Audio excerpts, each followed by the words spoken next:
Here we go. Chris Wallace here, advisor to man. For those willing to widen their perspective, I'm going to bring you another message of power and love in service of meaning and freedom. But if I could just have a little moment of your time, I'd like to share something I think that you're going to appreciate. It's about good versus bad endings. A good ending is one of the best life skills a man can develop, says Robert Glover, author of No More Mr. Nice Guy. Pick up the book, read it. It's wonderful. I happen to agree with Robert. Why? Well, one reason is because men earn respect by deeds or they take it with limits. If you can't say no to people in life, well, other people are going to run it. That's just the way it works. Another reason is the hero archetype. It's part of our psyche, sourced in the collective unconscious. It's boy psychology, compelling daring acts of defender and general risk-taking. It's to leave no one behind, all to earn the respect and accolades of our tribe. The hero is immature. The warrior is all grown up. The difference between the two is that the hero knows little about his limits. The warrior knows exactly what his limitations are. Sometimes in a relationship, we're heroes and we should be warriors. There are 1 billion people on the planet. That you will form alliances with some, but not with most, is a gross understatement. A man must be prepared to walk away from relationships, jobs, business deals, and investments.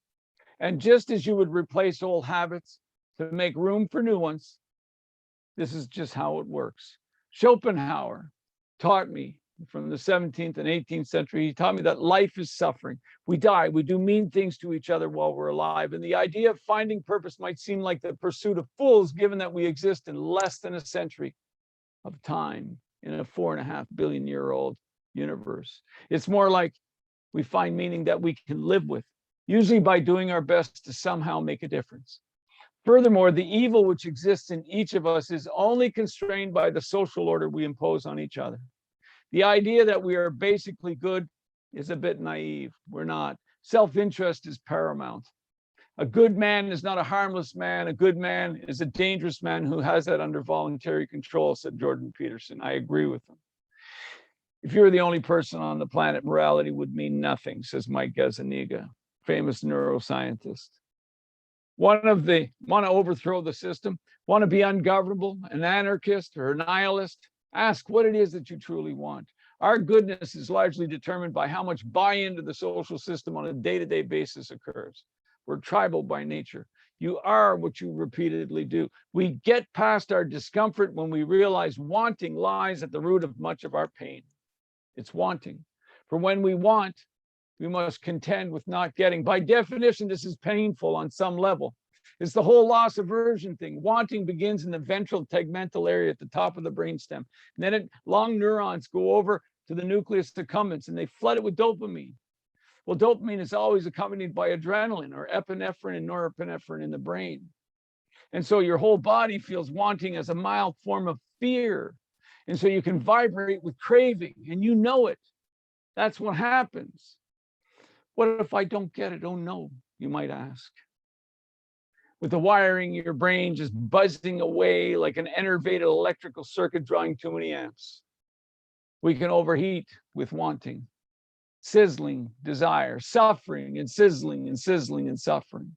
We keep relationships going out of yearning and out of a fear of being alone, out of a fear of failing, while conflicted by a myriad of reasons with self-interest and obligation at their core. I have, and now I will not have, we tell ourselves. A bird in the hand is worth 2 in the bush, we think quietly. Meanwhile, we keep our blind, one-winged, crippled pigeon, while flocks fly glorious by us against the blue sky overhead. Here's the thing. Most of the live up to potential types are good enders, says Glover. They know when to get out and move on, cut their losses. Besides, good ending often results in paths that open doors, usually. It might seem trite, but an ending makes possible a beginning. And it's always our fear of the unknown that holds us back and holds us in check. Oh, the uncertainty, says that part of us sourced in chaos, in anima, the feminine power lurking in our psyche. The truth is that you will never know your capacity in life, or how whatever meager talents you possess will manifest themselves unless you push yourselves into trying new things while embracing discomfort. Comfort zones are like the the doldrums, windless and waveless places where dream ships go to drift and slowly sink and never to be seen again. That means no focus on new things, no new endeavors, and not necessarily a revolving door of new people, but without ever feeling like you belong. And this is usually too much. Men tend to have many groups in which they operate. That's how we're made, unlike women who are far less social and less likely to have that many people in their lives. We need to know this about us. Sex differences create a lot of confusion amongst us. There are qualities in picking and in ending, says Glover. So being a good picker is about knowing what it is that we want. And the more clarity, the better. So try this on for size. Ask yourself, well, what are 5 qualities of a great match for me? What are 5 things that I just won't tolerate? They're deal killers. Mind the pyramid that you find in the thumbnail on this video. And at the very, very top, what are your interests? RGW only, really great women. At the very top category, that's what you want. Don't settle. Can you negotiate a great relationship here? Can you do that? Can you manage a win-win so that you both get what you want? To be discerning, desire must be negotiated, keeping your true self in mind. Good ending can overcome bad picking. It'll cover a multitude of sins, says Glover.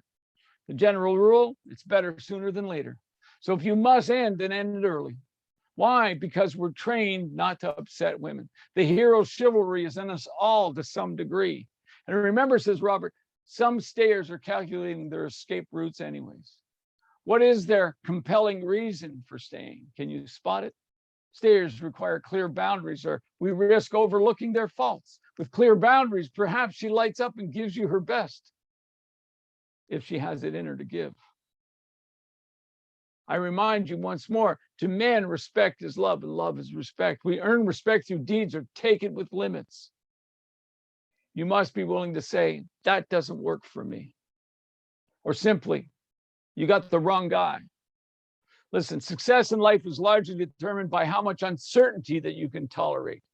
Men tend to have less of a need for certainty than do women.